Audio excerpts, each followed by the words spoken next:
All right, I'd like to welcome everybody to hear Jerry Miller give us our presentation this evening. I don't know how many of you know Jerry, but I figure there's quite a few.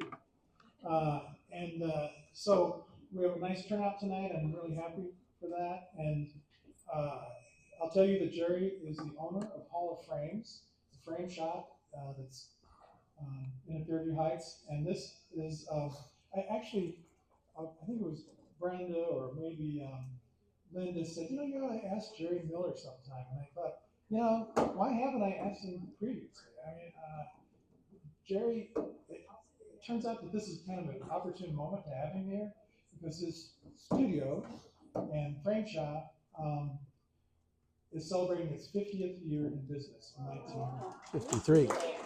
53. Excuse me. It's more than 50. It's more than 53. We're so happy to have him here and at this moment. So congratulations on that. Thanks. That's just wonderful.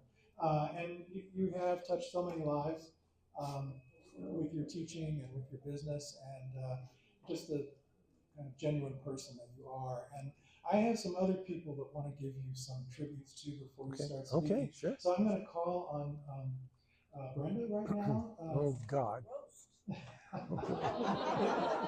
It's not a roast. Just for all of you that don't know Jerry, he is the most even-tempered, kindest, nicest person you will ever meet in your life. And I would ask anybody here whose lives he has touched, just raise your arm or stand up. I mean, there are so many people that have learned from Jerry, and as his kids call him, Mr. Jerry. Mr. Jerry. Anyway, he walks around. Sometimes we don't talk much in class, and he'll walk around like this, and if we need him, he's there always. And it's so interesting how we just don't get it. And he'll say, "Just try this one stroke," and it makes all the difference in the world. And I would also challenge anyone here who goes and gets your framing done, check his pricing out because all the people he competes with are like 65% off and stuff, and generally he's still lower price. So he's a small guy, small business, but he does a wonderful job, and he is very competitive. So I think that's important to support our local. Thank you, Brenda. Thank you, Brenda. So I'm also going to call on Karen Miller. I'll give you a mic, Karen. I just want to say that myself, and I know several other people here, I've been going to Jerry for about 10 years now, and he's just a wonderful mentor, and he keeps me going into my art, which I think is important. Yeah. If you ever just need a mentor or just studio time, he's the place to go. That's awesome. Thank you very much. Oh, wait, you had two great testimonials there. So I'm going to. Okay. So thank you for being here. All right, guys. Thank you for having me. It's so good to see Morella. To see you back. You going to be there tomorrow? Okay. Looking forward to it. Okay. Yeah, I can work on it. I'll work on it. We haven't seen you for a while, so we need to see you back there.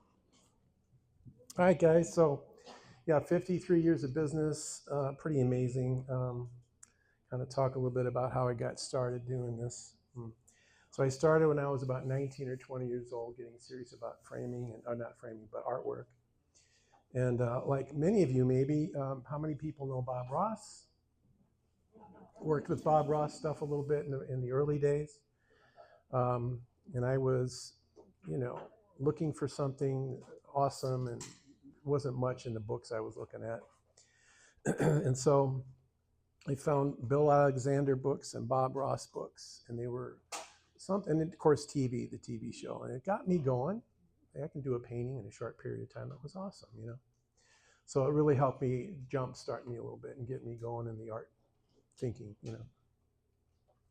So being pretty young, I had done a few paintings, so I took one of my paintings to a place called Hall of Frames. It was already established, and a guy named Ed Lorem was running it, and a great guy, very very cool, very smart, very creative person. And if I recall now, it's been a long time, but he told me that back in Collinsville, where the guild was, he was the first president of the guild. So it's kind of, you might check on that and see. It's pretty cool. First, for 3 years, he was president of it. Okay, so so after I met Ed, he was frame shop was going, so I worked for him for about 6 years. You know, working in the frame shop with him, he taught me a lot of cool stuff. He's a very creative, very cool guy. Then he decided he wanted to sell his business in 1979, and I said, he asked me one day, will you buy the business from me? I said, you don't pay me enough to buy this business from you. Jeez. So it was kind of like that. He said, well, we'll figure something out. So he gave me this ridiculously low price to buy this business from him. So I had to get a co-sign. My mother-in-law, June Kelly, was that person. So she comes into the picture. And June was already established as an art teacher in Shiloh, the Shiloh O'Fallon School of Art. Anybody remember that place? Pretty cool. So June was a wonderful teacher. You know, she was kind. She was very stern, though. She'd give you one of these, you know, it's not done till I say it's done, you know. And she always said, if you ever need to know for sure, if you're not sure about something, add purple. It's good. It's always her thing. Just add some purple, you know. It's my favorite color, so who knows? So June started the art school, and again, it was a little tiny place, a little cabin building, and some of you might know that still, remember it. Little bitty place, the floors were crooked. She got all these people, and she had about 50 students on the average, you know. And so she would be in there teaching, and I went in there a few times, and people are painting the floors, they're painting like this because the floor is crooked, you know. How are you guys doing this? I don't understand, you know. So, but she got it going, man. She was a wonderful person. She had, she started teaching teens, and she did not too many little kids yet, but teens and adults. And they loved going there. They packed the place up real good, you know. So anyway, she helped me with the cosign on her home, mortgaged her home for me. And that was the start of getting me into business. And so I decided I'm going to pay that loan off right away. Bankers didn't like it, but I did. Paid it off right away. So that was the start of me and sort of understanding how to do, become my own businessman and make life happen for myself. And didn't have anything else going. I was in college. This wasn't working for me, guys. Not the college type, you know. Doesn't mean I'm stupid, but, you know, means I'm not the college guy. So anyway, after that, me and Patty worked hard. We got together, her daughter, Patty. Patty and I were, you know, found each other out, and Patty was also a very good artist, really talented artist when we met. And of course, I said, you want to come see my etchings? And, you know, she's like, what's that all about? Anybody knows what that means. And she said, well, okay. So I went to her house, and we talked, and we had fun, and we really liked each other. And so June liked us being together. She thought we were cool. And we got serious, and she said, okay, I like you, Jerry. You're okay. You're kind of cool. So I'm going to invest in you, you know. And I thought, well, that's pretty nice. I can dig that, you know, because I had nothing else going on that was solid and real. And so it was nice that somebody cared enough to think about me that way, you know. So she was very good at reading me, and she could see that I was going to be good for the future, for the family and everything else. So I worked hard and pulled it all together, even though it was a risky thing. I went through tough times in framing business, you know. 2008 was a rough time. We lost a lot, you know. Did you all lose some money back and then, you know? So it was a rough time. So the framing business is tough because It goes up and down with the economy, and not everybody wants to do custom framing. About 6% of the public, American public, does custom framing. That's it. It's not much. So, box stores kind of took over a lot, but even before then, it was not that much, So you're dealing with all that. So, but hard work is what helped me get through all this. And, dedicated, I was dedicated to what I was doing. I believed in it. Lots of people, customers, and I can see faces, and people have helped, good people have helped me through the years, made it happen, repeat customers, word of mouth. That's what does it, So been teaching 16 years at the Hall of Frame's now art studio. So by combining Ed Lorem's, and I have a picture over here, I'm going to talk to you in a minute about it. One of his pieces of art showcases what he did. He was a very creative guy, very cool. And so working with him was so good. He told me, do this and don't do that. Try this, don't try that, because you're going backwards, if you do this. The earlier you go, the behind you get, So he taught me a lot of good things, and I carried those things over through the years, I hope, So, but word of mouth has been the strong point for us, working hard and people believing in us and just trying to do a good job every time and keep the rates as fair as possible. Doesn't mean you're going to walk out of there with, the most expensive thing you've ever framed, but if you want it to be something special, it can be that. So no matter what you're doing, drawing or painting or whatever, Had a lot of great customers over the years, and that's the only way you can do mom and pop stores now. You can't really do that any other way. So we don't advertise much. We do have a web page, but we don't advertise a whole lot to run it. So, but that's kind of the journey, Ed's frame shop that I bought, June Kelly's art studio, art school that we took over, and we put those together, and then we have All Frames Art Studio, which is very cool. So being 53 years in business is pretty cool. I think it's pretty cool. In this world, in this economy, yeah. So, I think, but I wanted to talk to you tonight a little bit about the framing of some things. And I want to show you first this piece right here. This is one of June Kelly's watercolors. It's a beautiful little watercolor. Just one of her many, many pieces that she did. I had it, in the store. And I should bring that up and kind of show people what June can do, or what she's done. And very beautiful. She was very good at watercolor. She did oil paintings also. And this is Ed Lorem's. This is called a smoke drawing. He was the originator of this, the only one we ever knew in the world who did this. And this was done with like smoke. Yeah, so it's very cool. What he did was, one day he was working, he was at work, he was doing mock-up work for McDonnell Douglas, and he could make anything out of wood back in those days. He made all the parts you would know about jets and trucks and planes and whatever.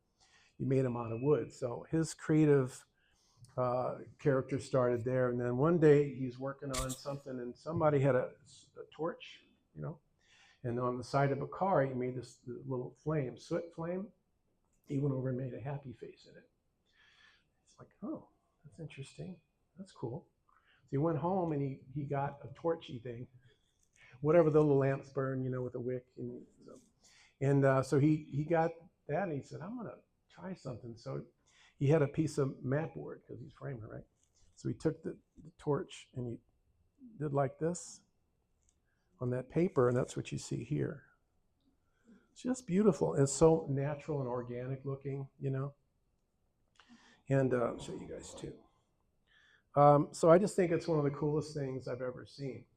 And he did thousands of these and sold thousands of them at the Hall of Frames and around the world, and mostly in the States. But they were so different. But mostly he did the landscapes. What you do is, guess what? It's all with the eraser. That's it. And so it's all it is. It's soot compiled in a certain way and then erased out into the soot. You see shapes and patterns, and you make he made a mountainscape with some water and trees, and it's so cool. One day I said, Ed, I was still working for him. I said, Ed, you should color that backing first, like watercolor it. I don't have one of those. This is the only one I know. It's the only one I have. I don't know anybody else that has one. So they're getting kind of rare, So he watercolored it. Oh, this is kind of cool. I might have a whole other career here with colored smoke drawings. So he would do like different, wherever different shows, Silver Dollar City, places like that. He would go out for the shows there and the fairs. And he would bring these things into the place, and nobody knew what they were looking at. Oh, those X-rays, what are those things, They had no clue what it was. But as they saw them, they thought, man, that is so different and so cool. And not many people can put that in their decor, right? Not so much. It's, kind of not. But when you see what it is, you can really appreciate it for what it is. And you start going, oh, wow, I've never seen anything like that. And he just did so many beautiful ones. And all these beautiful patterns in here were just magical, So I really was so neat to be around him when he was doing this. I was doing all the framing. He just kicked back and do his little smoke drawings on his chair because he was the boss, And he would just get his little erasers going. Sometimes he would use dental tools. There's some effect of that in here, making his trees. Just anything sharp, he could make little fine details with it. It was so cool. And I just remember it's just so cool to see him make these things out of nothing, So, okay, next one. We did June's. Okay, so, yes. Question? Yes. Oh, yeah, that's the other cool thing. So this is the way we used to do a lot of framing back in the 70s. We would cut a mat and cut another mat and interchange pieces to create some textures and some differences. It could be a little much sometimes, but we used to do ovals and circles with these, and they were even cooler. Wish I had more to show you. I don't even have any photographs of them, but yeah, so this is like a reverse bevel cut. And you show it's triple matted, well, quadruple matted, I think. Yeah, there's a light tone, a dark matting, dark chocolate color. And then this is just some different interesting print patterns on mats, And I love it. So, and we had the challenge of trying to reverse these, and sometimes you just do the same tone, repeat, and that was cool too. This one, I think we did it back then, 77, 8 or somewhere in there. Just playing around with textures and having fun with mats that were made back then, because it was different. And different's a cool thing with custom framing. It's, something you're not going to get Michaels or Hobby Lobby stuff, So, yeah, and this frame, I think I changed the frame out at one point. This is not the original frame, but I thought it went with the smoke stuff. Pretty cool. Kind of nice wooden texture, So, cool stuff. You weren't expecting to see that tonight, were you? So I think, yeah, it's something, this is what custom framing can lead to. You can find all kinds of cool stuff. We get all kinds of stuff that we challenge ourselves to, well, but you brought that, let's check that out and see what we can do with that. And before you know it, it's a masterpiece of something, because I have so many samples of things, You can go from very, very simple to something very complicated. And it doesn't have to be an expensive concept, just have to put the right things together, So this gave us a lot of chances to do some of that stuff. Okay, so before I do, okay, so this is Brenda's that she bought from me. We had a workshop. Was it the last one, Brenda? I don't know. Yeah, it was supposed to be an abstract workshop. Yeah, and so what we were doing is, this got a little more than abstract, but I was just showing this is painting very fast. Abstract florals. Yes.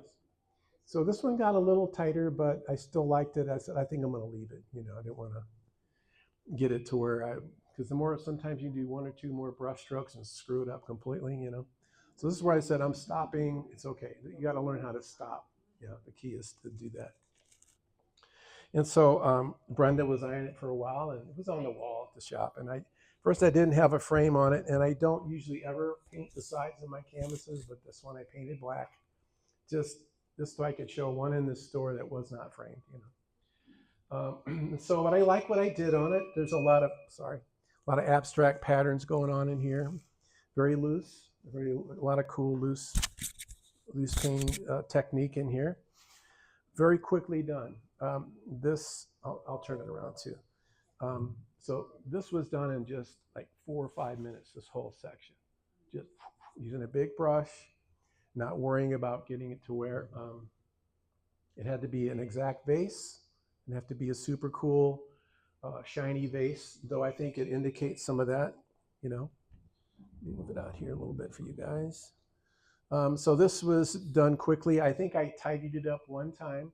Most of the time, I'm not demonstrating tonight, guys. I'm so mad about that, but I don't know if we have time anyway.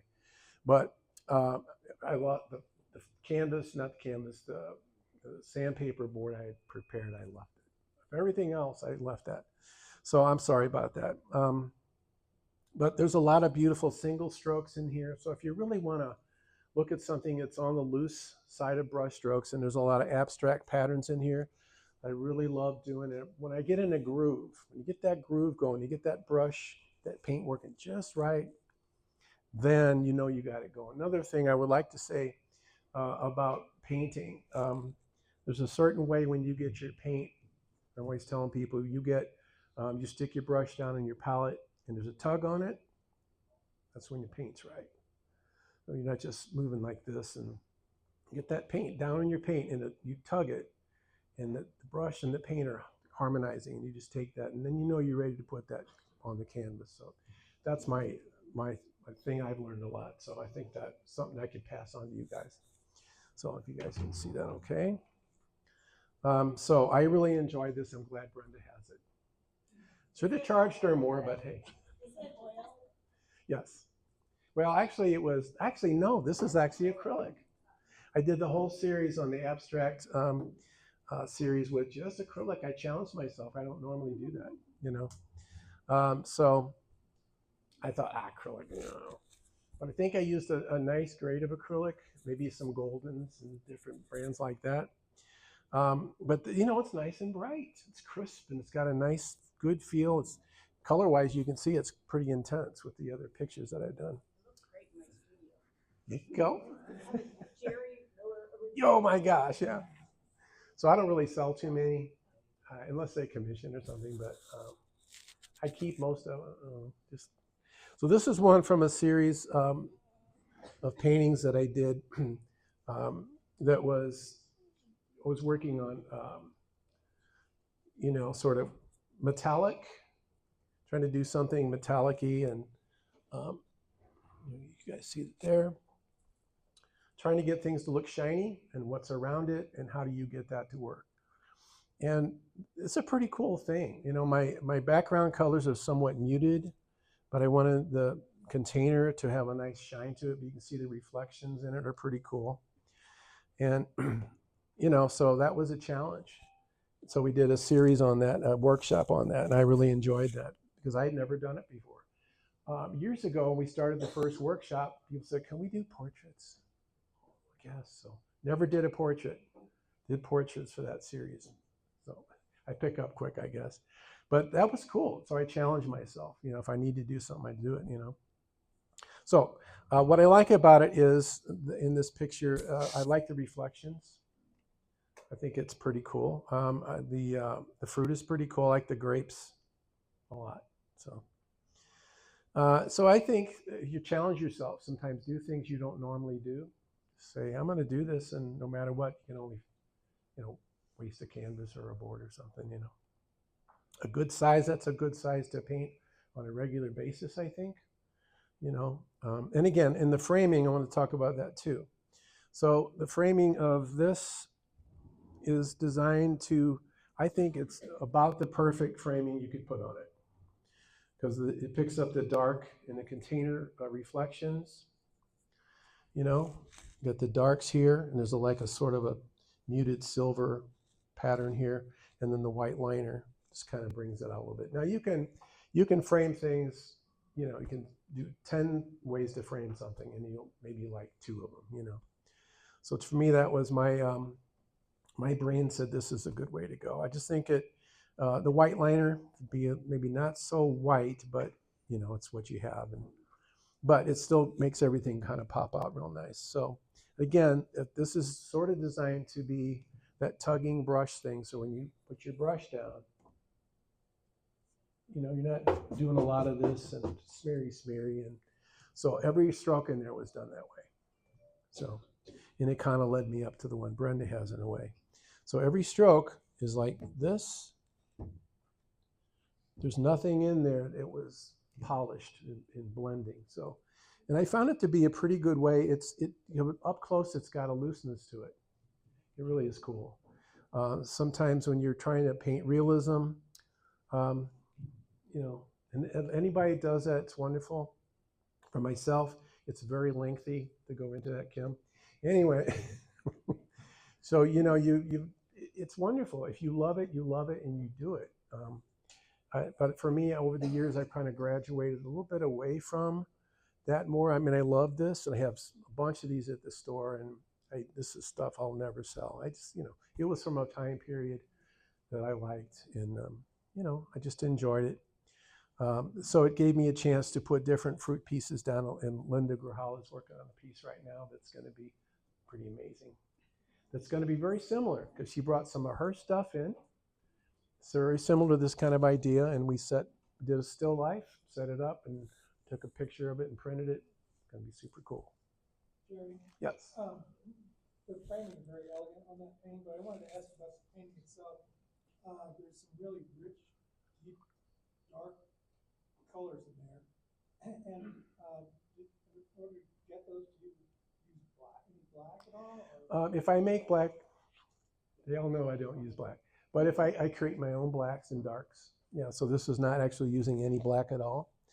So I'm taking Lismarine Crimson, Phthalo Green, or Phthalo Blue, and you know, Ultramarine Blue. But well, you got to have the green, so Phthalo Green. So your darkest, those three darkest darks will give you a black, and it will favor a certain black.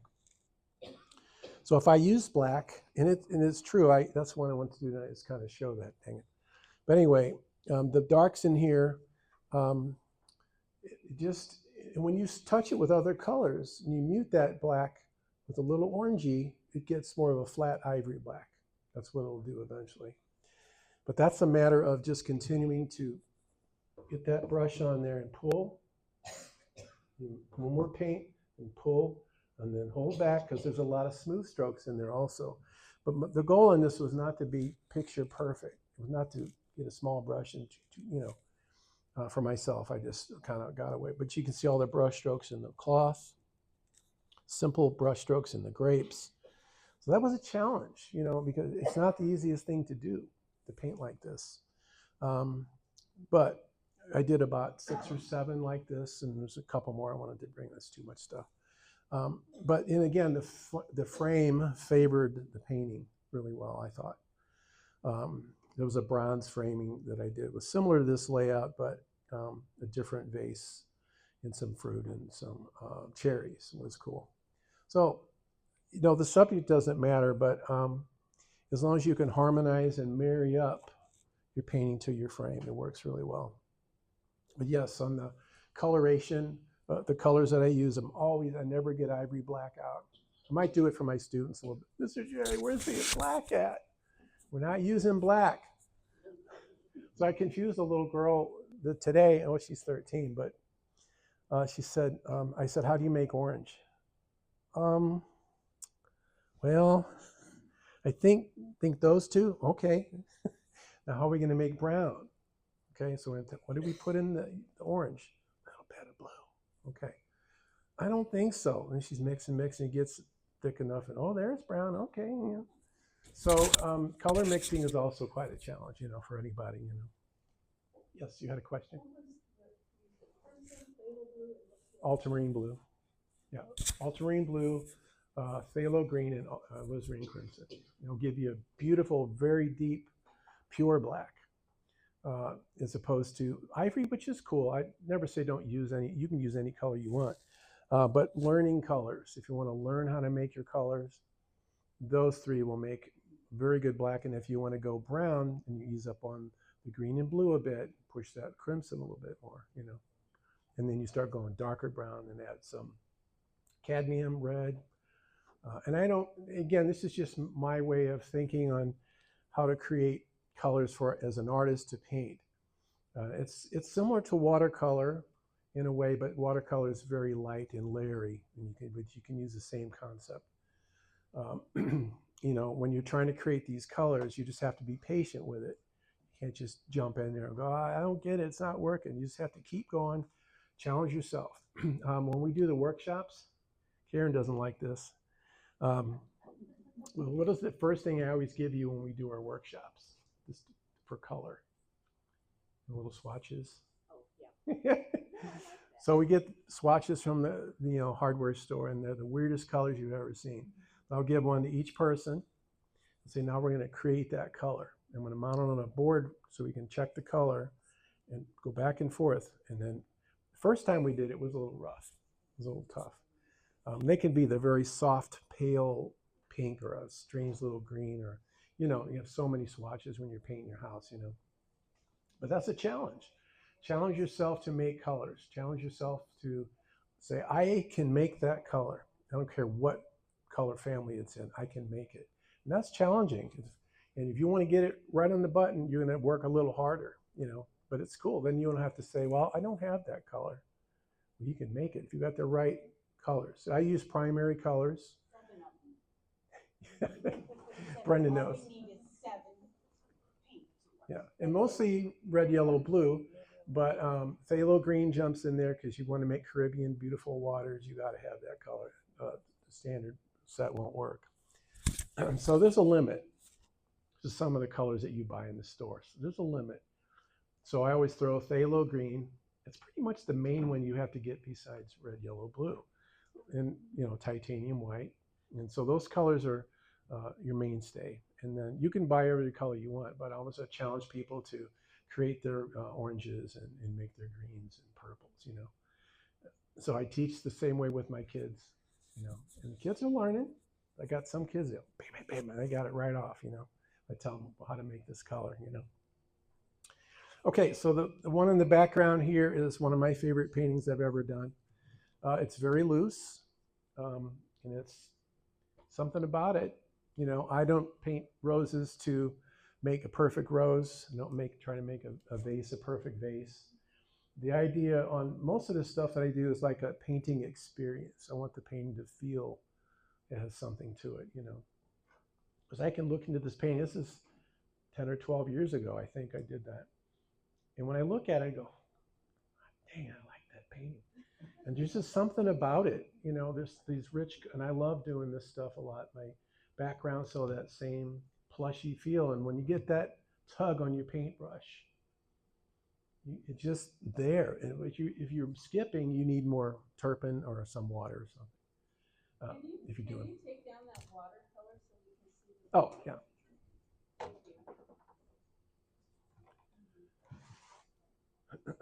So this would be my number one of all the paintings I've done. I don't know, a couple thousand probably over time. And I just like it because it has a kind of just a richness to the brush strokes. I just love the brush strokes. And again, this is my thinking, if you look at, and every time I use something dark, I made my darks. There was no black used in here, nowhere. And so there's a little bit of warmth coming from the background touching base. And so that the roses there, that was glazed in. A little bit of lemon yellow. They were white at one time. So I left them that way so I could challenge myself to say, okay, it's very bright white rose, I'm thinking, okay, I'm going to take, lemon yellow, more transparent yellow. I'm going to take that and I'm going to glaze over the white just enough to harmonize them, just enough to fit the painting. Because some colors don't fit your painting, they just don't belong there, And so you can see these down here are very muted. I just want them to sort of be there, fall in pieces off from the flowers, So I love that painting. The simplicity when you're doing glassware, glass, like vases and stuff like that, less is more. Don't overdo your glassware. We have a couple people that are working on that this week, and Vanessa she was trying. She learned. She figured it out. It's not easy to do. Yes. Did you have a vase of roses when you painted that? I just made it up. That's what I thought. Yeah, I'm pretty good at being able to do that a lot. That's what I was going to do tonight. Was going to be a snow scene. Sorry. It just means you have to come again. There you go. I would like to do that because I love to demonstrate.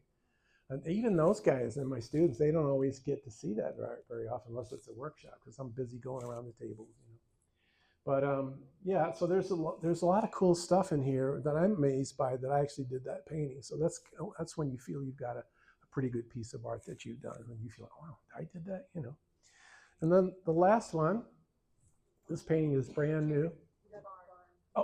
Oh, did the barn fall? Can we switch it for one of these? Oh, I see. Yeah. Maybe we can put it on this easel. It probably fit. So this one is a pastel, and I don't think I have any other ones up here. It'll probably come right off, I guess. So I don't, pastels are becoming my favorite medium right now. I think it'll fit. So anyway, this barn, another one of my favorites, because it is a very loose style. And this was done with Sennelier pastels, very soft ones. I'll turn it around. And this was done with no finger blending whatsoever. Karen gets mad when I say that. Well, so every piece, every stroke that you see on here is done with a stroke of color, pigment. And all pigment, it comes in different forms, right? This is the dry paint, I call it dry painting. So again, another one to come maybe take a look at because there's so many beautiful strokes in there with the pieces, and nothing in there is done like this, even though it may appear to be smooth. This is all just getting that, again, the chalk on layer on layer on layer will give you that dreamy smooth if you don't have to do this. So I've taught myself that. I thought this is how you can make it smooth, and you can glaze with chalk pieces also. It's very cool, and glazing is also another wonderful technique in painting. And there's a lot of glazing in the roses here. A little bit in this painting, I'll show you that in a sec. So anyway, a barn, I don't know much about barns, but I think pretty simple, a silo, broken fence, wickety little road. But I like the little pieces of color that I put in here. Little spots of, why is it there? I don't know, but it looks good, to me. So another thing about your paintings and drawings, if you think about color harmony, about harmonizing your colors in your painting as you go through it, that's what you see from a lot of the master painters. They knew how to do that, even in portraits. So also another thing to think about is making triangles, or maybe circles, but a pyramid of shapes when you want to go from balance in your paintings in different places. Try to find a balance where you're using red, and red, but different shades, maybe different textures in that color, and then with every other color. So whatever your range is, I don't think it matters too much. But if you don't have that, if you got a whole bunch of red here and there's nothing else to slightly balance, there's a little red in that corner, reddish here, a bit in this corner. So whenever I'm thinking about paintings, I'm always thinking about that. No, don't go, oh, it's done. No, I got to have that balance. And some of you may have some opinions. I would love to hear some opinions if you feel like maybe I missed something, or or you would do it different, because everybody has a different way of painting. And so, well, again, one of my favorites I'll never sell, because it just had this little spark. It just happened, and okay, I'm done. And I'll show my students too, because most of the stuff I'm doing now is pretty much pastel. You don't have to wait for it to dry. It's not a problem, right? Just very cool. Okay, this is the newest one, which maybe I'll set this. Okay. Yeah. This maybe we just need to hold it up a little bit or get it. I'm gonna be using the easel. It's one of the things I do. Okay, this is the painting I did for my wife Patty. Nobody's ever seen it yet. And this just done with sort of very soft pastel-y colors, we'll call it, but very smooth, very soft, simple brush strokes, a very fast painting. I painted on it twice, and then I left it. I said, okay. And again, you may say, well, you could have done a better job on the flowers, the stems or whatever. But the bottom line is, your painting should become an experience for you. It become a feel in it. Put some soul in it. I think you'll feel like your artwork will grow if you think about the feel of it. What's the person coming up to it? What's he or she gonna say when they walk up to it? Wow. Are they gonna go, oh, that's pretty good, and walk away? If you can keep people involved in your painting, and I'm always saying too, 3 to 5 points of interest in your art. 3 to 5. Keep the viewer looking. If you do, well, that's a really cool train. Okay, now what's over here? Maybe you had a train with a bridge, or a train with a tree, or a train in snow. Keep people interested in your work so they'll stay looking. That's part of why we paint, part of why we draw, right? Keep people looking, enough interested, maybe they'll buy it. Right, Kim? This is on, what did I do that on? It's on panel board. I buy panel board from Home Depot a lot of times, at 4 by 8 foot sheets, stuff you can use in your kitchens, wall stuff. And to cut it up in a whole bunch of sizes, it's like 20, maybe now it's $25 a sheet. But it's a cheap way to paint. I do gesso it, scratch it up a little bit with some sandpaper, and gesso it a couple times, and it makes a really beautiful surface to paint on. And I have many more pieces I could have shown of this, different kinds of ways that you can paint and make your art different and creative. And so I would assume most everybody here uses canvas when they paint. I knew it was coming. Or you can, if you're using sandpaper, those are both wonderful things to work with, So I think this shows you a different variety of things that I've done as an instructor. It's hard for me to just do one style and say, okay, I'm going to teach you how to do a portrait. You don't see that around the store anywhere. So I have to be able to do that for people. So anybody here, if you're interested in coming to Hall of Frames Art Studio, you won't be disappointed. We have so many wonderful people that come out and make the place what it is. We have about 100 people a week that come through, and we have adults, teens, and kids. Fantastic place, and it really has grown to be just a place for good therapy if you need some therapy. And people say it all the time, And then you got people like Brenda who really like it. Yeah. Brenda's been fun because Brenda's very, she's just a great person, and she loves being teased a little bit. So we have a good time with that. So anybody have questions? Yes, sir. Are there any hard and fast rules about framing that exist? Okay, yeah, so good point. You'll notice, and most of these are, I would say, are fairly simply framed. So, for instance, if I took this combination of wood and a liner, it's pretty cool. If I did this on this painting, it would be a very different look. Yeah. So it would be a little more bold, a little harsher for this painting, And there's got black on the side. Some people might like that. It's a beautiful frame. It's got a little gold trim in there. It's pretty awesome. These are brand new ones. So, and then if we look at, probably would be okay in the barn, So if I did gold, and I didn't bring all my, obviously I get so many thousands of samples, but the gold would have been okay, but too much like the background, maybe too warm, And I thought if I did the silver gold, it would allow the colors to stand out better, So every painting's got its, its way. It tells me, okay, this is going to work and that won't work, Let's go down here a little bit. So on the barn, if I would have used this frame, which is similar brown, is too formal, right? So I would have, maybe here, possibly, So usually what I find is if I keep everything sort of soft, possibly that, gold, the gold would have been okay. And you see in pretty light, most of the stuff's pretty light, lightly framed. Brenda used black, of course.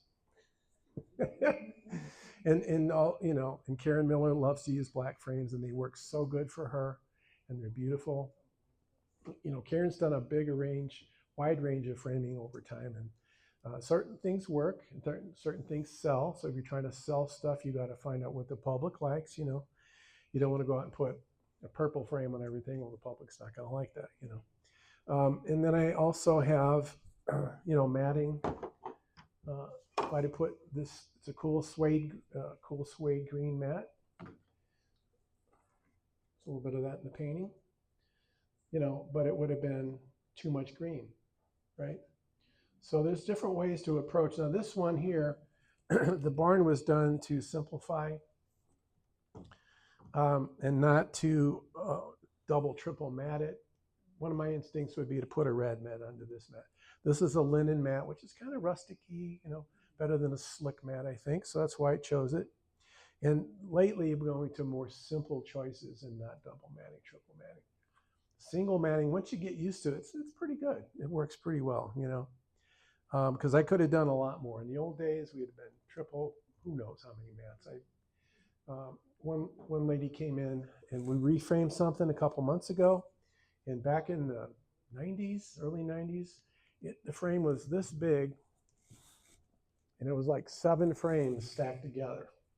She paid for it. I said, okay, if you're going to pay for it. She said, yeah. But she was okay with it. I said, nice for me. And so again, different kinds of ideas. So a lot of people like to use white and black. So if I look at some of this art and I just put, just for instance, a white mat on this. You could do white and black, but it would be harsh, I think, pulling away. And the thing you would see first is the white mat. And you're not going to love that so much, I don't think. And sometimes you have to see it to understand why, why it's like that. This is another gold that's got a little design on it. It's a nice frame. This is also a new one.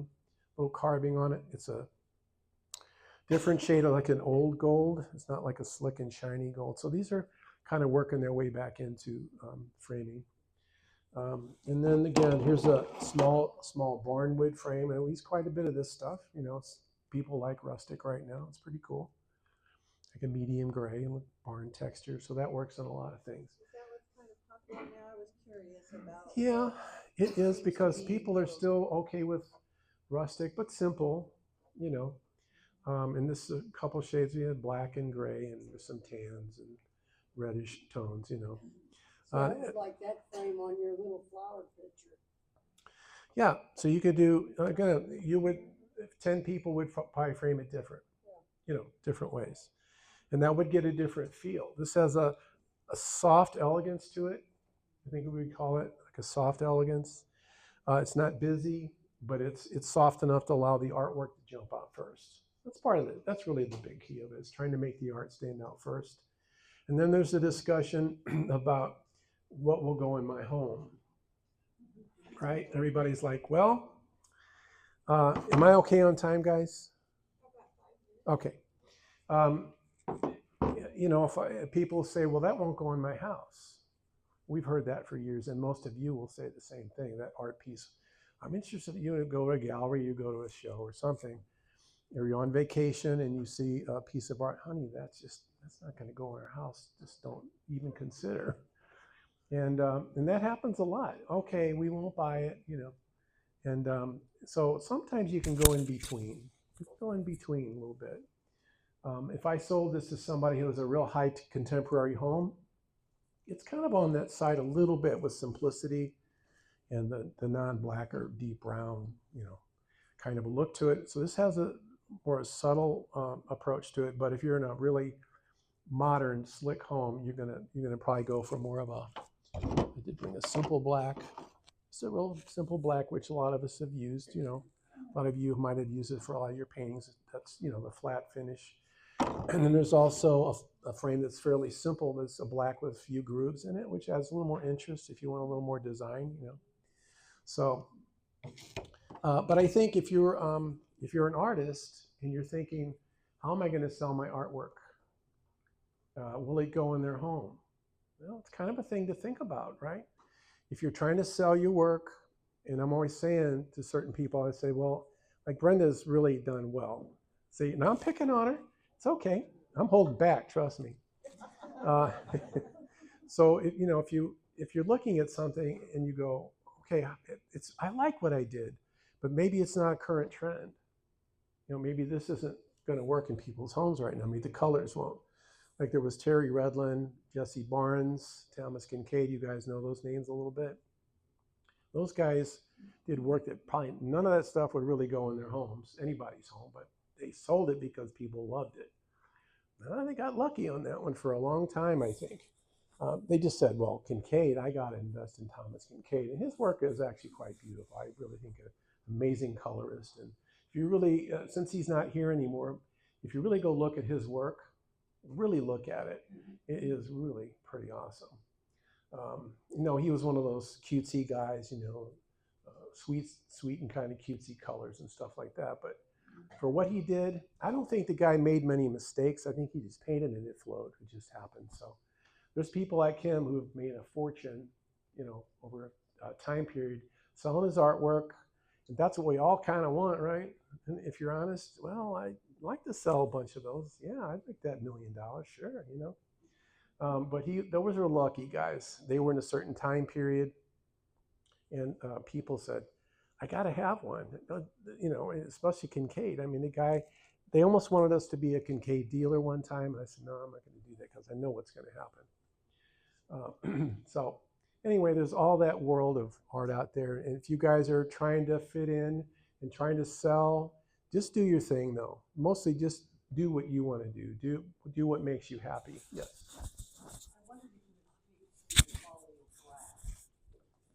Okay. So we use plexiglass, we use clear glass, we use non-glare glass. We also use conservation versions of that. So if you're trying to protect your artwork, and it does cost more, consider conservation quality glass, because it will, in the long months, well, I don't need, sunlight's not going to be on it, but sunlight, ultraviolet light goes through everything. It doesn't stop, it just goes a little slower. So I had a guy one time brought in a poster, and it was a pretty good sized poster, really bright and beautiful and colors and stuff. And he called me back about 1.5 years later, and he said, my poster shaded, it faded away to purple and blue. I said, really? Because that was in my basement, no windows. There you go. So I called the scientists, about in the glass company. I said, what's up with that? I said, well, glass is a good thing, but it's not a permanent fix. It's not, a miracle thing. So that ultraviolet light will go through things. It'll go like, if the light comes in, it's going to hit this. It's going to go, the light's going to go like this, and the ultraviolet's going to bounce it off this way. That's the goal of it. Or if it's, if it's on glass there, it'll go hit the glass in your artwork, but it's not going to not damage the art. That's what he told me. If you lay it out on your lawn, a framed piece of art, he said, lay it on there for about 4 months, it'll turn white, So even with the best glass. We do have museum glass also. Museum glass is amazing. For the most part, when you look at it, you can't tell there's glass on it. And you can touch it, oh, there's glass, but, and they'll go, it's glass, So it's a good thing. It is very expensive, though. So there's all kinds of protective things, too. So what I would do, guys, is, the artwork that you're doing, I would try to protect it as much as you can. Do good art in whatever medium you do. I know there's a lot of different people using a lot of different mediums here. Enjoy what you do. Do your best. Do your best. Everyone should be your next masterpiece, right? Okay, thanks, guys. Thank you. Okay.